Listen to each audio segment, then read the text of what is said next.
Bonjour à tous, j'espère que vous allez excellemment bien. Enfin, surtout si vous êtes supporter de l'OM.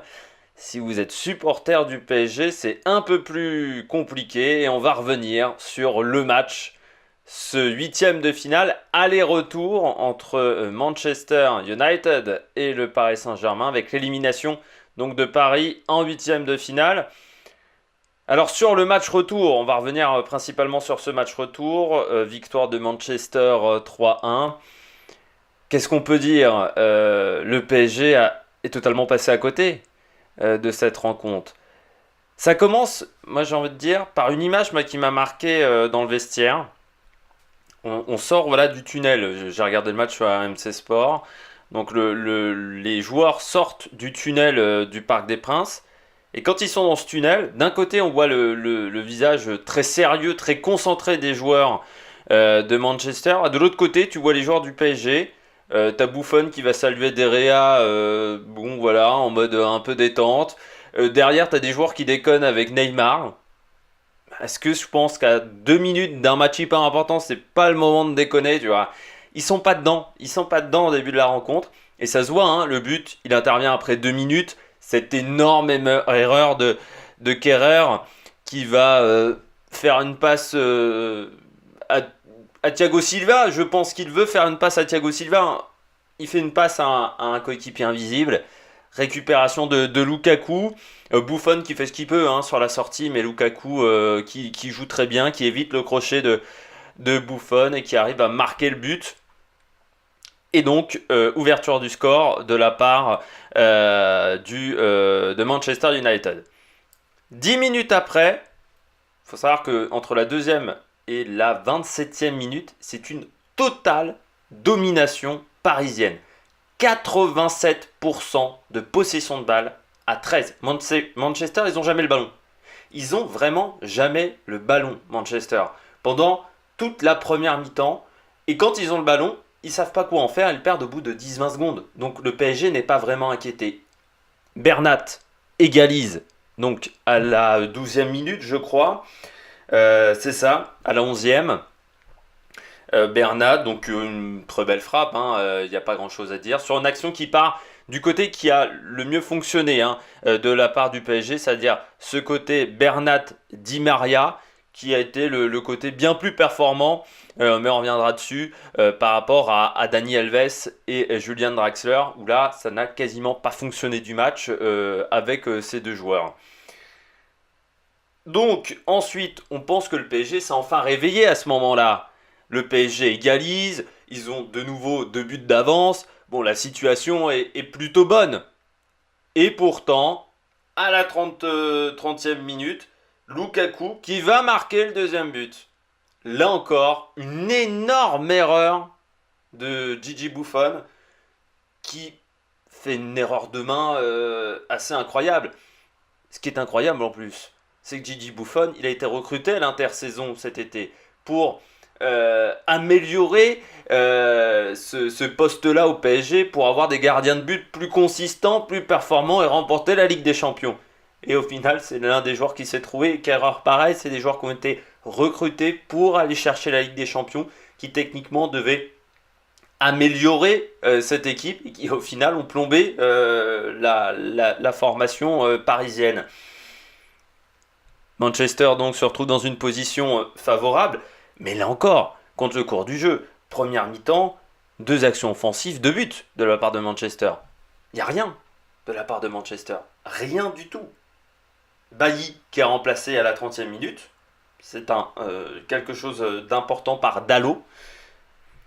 Et puis fin de la première mi-temps, on est quand même déjà sur le cul. C'est-à-dire qu'on se dit comment le PSG a réussi à être mené 2-1 face à un Manchester qui est là encore qui a 13% de possession de balle. J'ai jamais vu ça moi. Une équipe qui a 13% de possession de balle menée 2-1 à la mi-temps. C'est quasiment impossible. On attaque la deuxième mi-temps.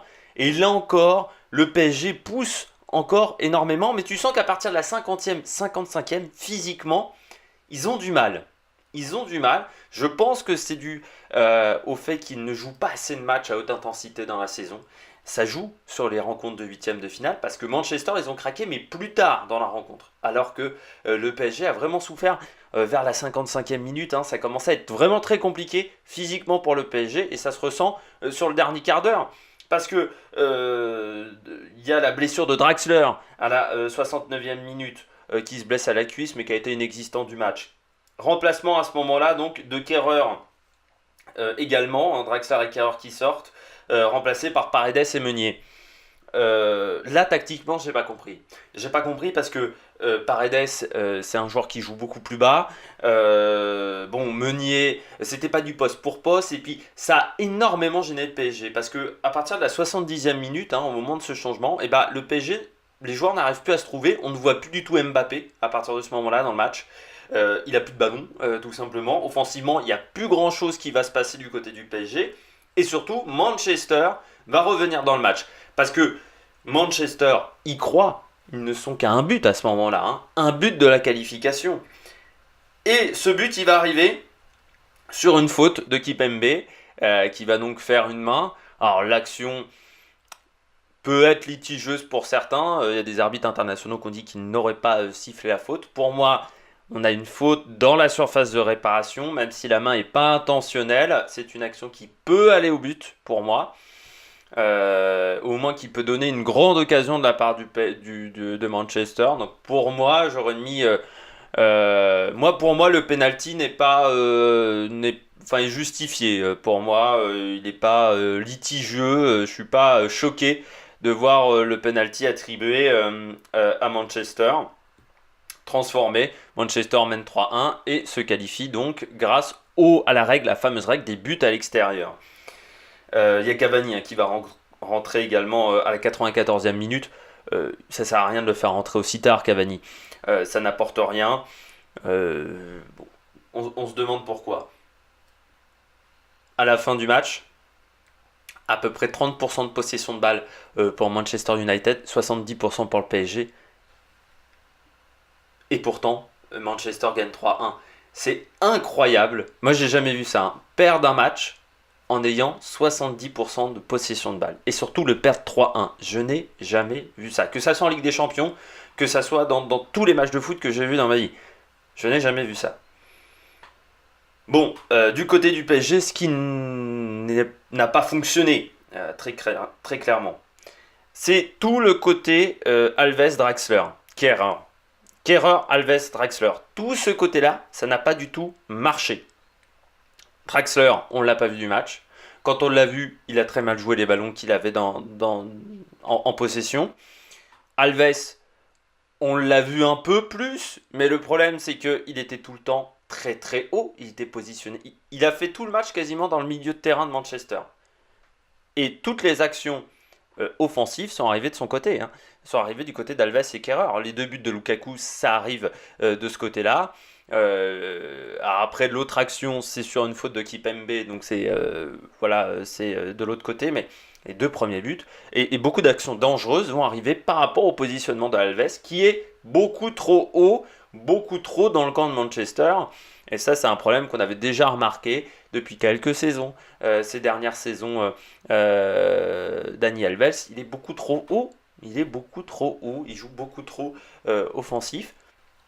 Et ce qui fait qu'après, derrière, il laisse des trous dans la défense du Paris Saint-Germain. Ce qui n'a pas vraiment fonctionné également, c'est Mbappé.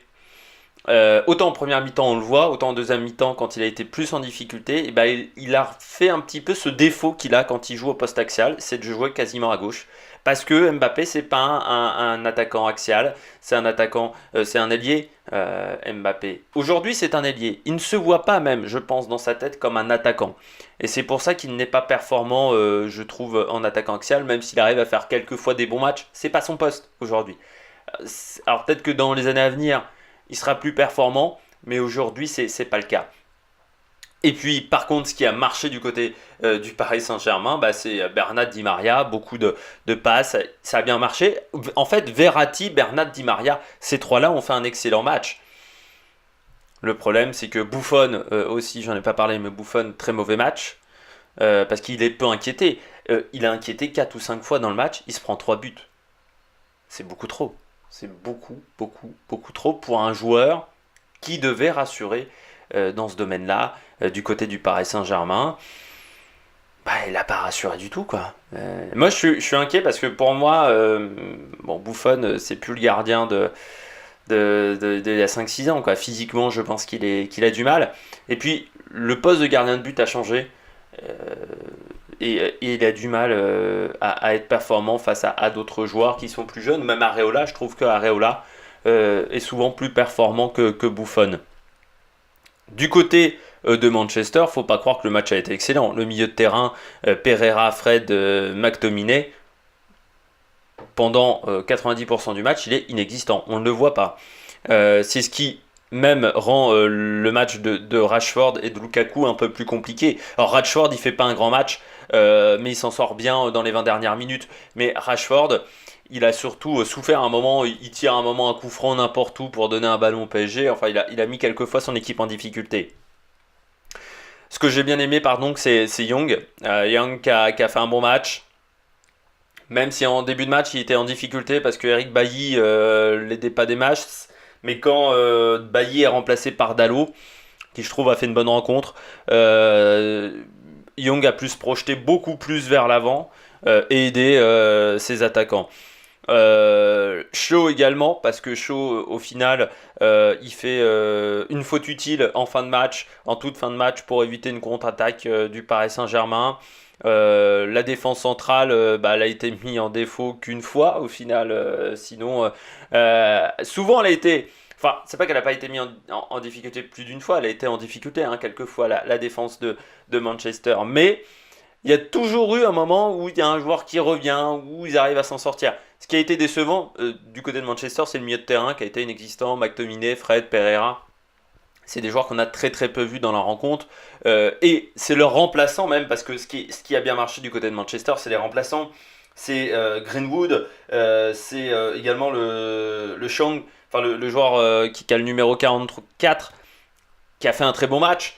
Et qui ont apporté un petit peu cette folie dans la rencontre, alors que le PSG, bah, les changements du PSG n'ont pas du tout fonctionné. Au final, donc victoire 3-1 de Manchester face à Paris. Alors, pour la suite de la compétition, est-ce que Manchester peut aller en finale de Ligue des Champions? Même si c'est ouvert cette année, parce qu'on n'a plus le Real de Madrid, parce qu'on n'a plus la Roma non plus, éliminé par Porto. Porto, c'est pas une grande équipe non plus. Le PSG, donc, qui disparaît. Ça me semble compliqué quand même, vu ce que j'ai vu de Manchester sur les deux matchs, parce que bon, ce match retour, ils sont inexistants pendant toute la première mi-temps et pendant, je dirais, 60 minutes de jeu. Lors du match aller, ils ont un début de deuxième mi-temps qui est catastrophique, voilà, il faut le dire. Autant ils arrivent à tenir la comparaison en première mi-temps, autant en deuxième mi-temps, ils souffrent énormément. Avec la conclusion, avec les deux buts, ils ont beaucoup de mal en deuxième mi-temps. Malgré tout, pour Manchester, cette année c'est ouvert, mais je pense que ça sera compliqué pour eux en quart, à part s'ils ont un tirage favorable. Un tirage comme Porto, ça peut être favorable pour eux, voilà. Et puis, là, il ne faut pas négliger sur ce match retour, 9 joueurs ou 10 joueurs blessés, plus Pogba qui n'était pas là. Au milieu de terrain, c'était enfin voilà, c'était pas top. Donc voilà, le Manchester qu'on a vu là, c'est pas le Manchester qu'on verra, je pense, en quart de finale, mais il faudra quand même vraiment un niveau bien supérieur pour, je pense, aller en demi-finale, à part s'ils ont un tirage favorable pour les quarts de finale. Par contre, c'est, je pense, le premier coup en Ligue des Champions et la première fois que l'entraîneur Ole Gunnar Solskjaer bah, fait son premier coup et prend ses premiers galons d'entraîneur et d'entraîneur de talent, parce que les rentrées qu'il fait des joueurs qui le remplacent bah, sont excellentes, et puis le fait de résister. Leur objectif Manchester, c'était de résister le plus longtemps possible pour faire douter le Paris Saint-Germain. Et ils font douter parce que la faute de Kipembe, c'est un peu une faute voilà, où la situation est un peu complexe parce que pendant les dernières 20 minutes, ils ont vraiment souffert. À partir de la 70e, le PSG et Manchester, ça fait vraiment le match. Même Manchester est un peu au-dessus, même, je dirais, du PSG lors de ces 20 dernières minutes. Alors pour le PSG, au départ, moi je devais faire une vidéo normalement aujourd'hui. J'avais prévu de faire une vidéo après cette rencontre. Et je m'étais dit hier, dans les idées que j'avais de vidéo, c'était plutôt de parler, pas vraiment du match même, plutôt de parler est-ce que le PSG est potentiellement un grand Europe après ces deux matchs. Parce que moi je n'avais pas été emballé en fait par le match aller du PSG. J'avais trouvé qu'en première mi-temps, c'était pas exceptionnel. Il y avait 20 bonnes minutes en deuxième mi-temps où le PSG fait vraiment un très bon match avec les buts de Kipembe et Mbappé. Et puis ensuite, on est un petit peu redescendu en intensité dans les 10-15 dernières minutes de la rencontre du côté de Old Trafford. J'avais trouvé donc que le PSG avait fait un match solide, mais pas un match exceptionnel. Et je voyais pas le PSG aller très très loin dans cette Ligue des Champions. J'ai pas été déçu. Non, pour le PSG, c'est compliqué. Ce qui manque au PSG sur ce match, premièrement, c'est des guerriers. Il leur manque des joueurs guerriers. Alves est tendre, Thiago Motta aussi. Thiago Motta c'est beaucoup trop tendre. Même Mbappé est pas vraiment un guerrier, surtout dans ce poste pardon, d'attaquant axial qui demande à des moments d'être frustré quand t'as pas de ballon. Lukaku il a été frustré pendant, je peux te dire, 45 voire 60 minutes de jeu. Parce qu'il a très peu de temps le ballon et il a très peu de fois le ballon. Ils ont des joueurs qui font des très bons. Enfin, qui produisent du jeu, ça c'est clair et net. Di Maria, Mbappé, Bernat, c'est des Verratti, c'est des magiciens avec le ballon. Mais sur ces matchs-là où ça se joue des fois sur des détails, c'est pas des magiciens qu'il faut. C'est des guerriers, des mecs qui, au niveau de leur tête, vont y aller à fond. Pour le PSG, c'est inquiétant financièrement parce que les Qataris vont pas rester non plus 10 ans avec une équipe qui ne gagne pas la Ligue des Champions. Et puis, moi, je pense que certains joueurs vont peut-être partir. On parle de Neymar du côté du Real de Madrid. C'est vrai que Neymar, je pense qu'il a compris après cette rencontre que le PSG n'est pas en capacité pendant encore au moins, je pense, 1 ou 2 ans d'aller chercher la Ligue des Champions. Ils pourront peut-être la chercher dans 2 ans, dans 3 ans, mais pas avant. Et pour Neymar, qui veut se faire un palmarès, la situation est que le PSG, je ne suis pas sûr, soit la meilleure équipe aujourd'hui pour lui. Surtout qu'il a été mis encore sur le devant de la scène avec sa blessure là au mois de janvier. Du côté du PSG, je pense qu'il faut réfléchir également au recrutement. Parce que quand tu regardes Buffon, ça n'a pas marché sur ce match-là. Kerrer non plus. Paredes, pas fait un très grand match non plus, mais assez mal passé, je trouve, dans le dispositif parisien. Et puis surtout réfléchir à l'apport de certains joueurs. Est-ce qu'il est intéressant aujourd'hui de conserver Draxler? Est-ce qu'il est intéressant aujourd'hui de conserver Alves vu la rencontre qu'ils ont fait? Bah, je ne pense pas qu'aujourd'hui, avec des joueurs de ce type, tu arrives à aller loin en Ligue des Champions. Il y a aussi le problème, ils n'ont pas de 6. Voilà, le poste de Rabiot, qui aujourd'hui est un problème pour le Paris Saint-Germain, mais le problème c'est qu'ils n'ont pas de joueur qui remplace vraiment Rabiot dans le dispositif. Parce que Verratti fait un bon match, Marquinhos c'est un peu quand même moins bon, il faut le dire.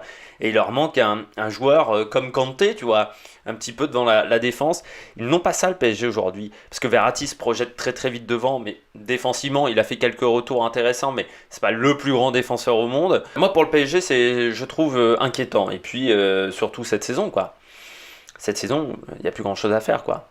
Coupe de France, le championnat, bon, à part vraiment retournement de situation, il est plié. Ça va être dur pour la fin de saison et Tourelle, c'est son premier raté. Tourelle, enfin c'est son premier raté, pas vraiment parce que la qualification déjà pour les huitièmes avait été compliquée.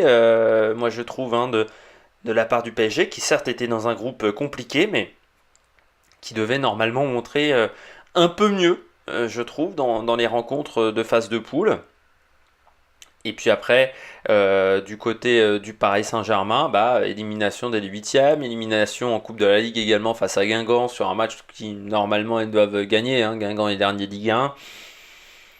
Non, il y a vraiment des...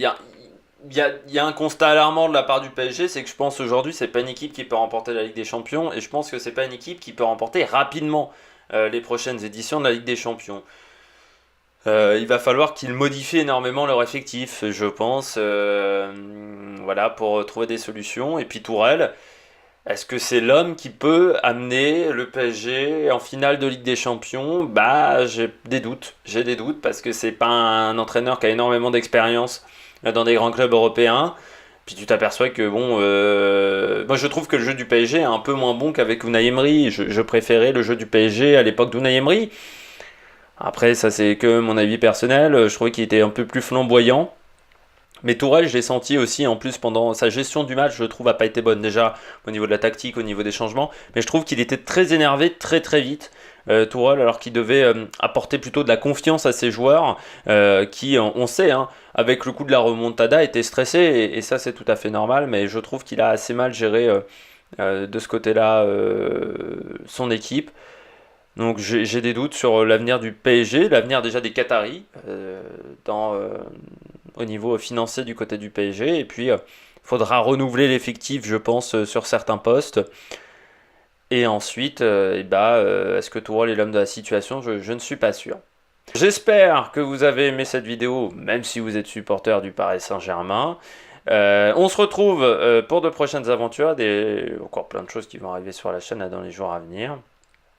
Et puis, n'hésitez pas à réagir dans les commentaires, hein, si vous êtes d'accord avec moi, si vous voulez qu'on parle de la rencontre, si vous avez même des idées de sujets, pourquoi pas. Et puis sinon, on se retrouve pour de prochaines aventures. Allez, ciao sur l'Amérique Production.